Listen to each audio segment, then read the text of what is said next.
Thoughts and Notions, Unit 1, Lesson 3, Pencils and Pens. No one knows who invented pencils or when it happened. A Swiss described a pencil in a book in 1565. He said it was a piece of wood with lead inside it. Lead is a very heavy, soft, dark gray metal.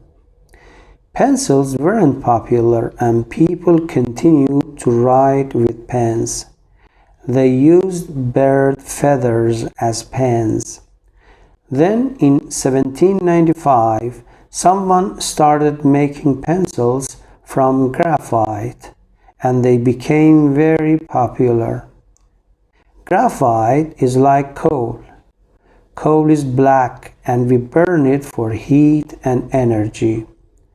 Today, people make pencils in the same way. They grind the graphite, make it into the shape of a stick and bake it. Then they put it inside a piece of wood. One pencil can write 50,000 English words or make a line 55 kilometers long. People wrote with feather pens and then used pens with metal points. They had to dip the point into ink after every few letters.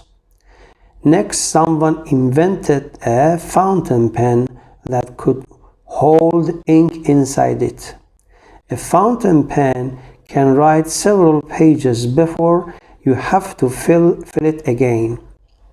Two Hungarian brothers, Ladislao and Georg Biro, invented the ballpoint pen. They left Hungary and started making ballpoint pens in England in 1943 during World War II. English pilots liked the pens. They couldn't write with fountain pens in airplanes because the ink leaked out. Later, a French company called Bic bought the Biro's company. Some people call ballpoint pens Bics. Australians call them Biros. Whatever we call them, we use them every day.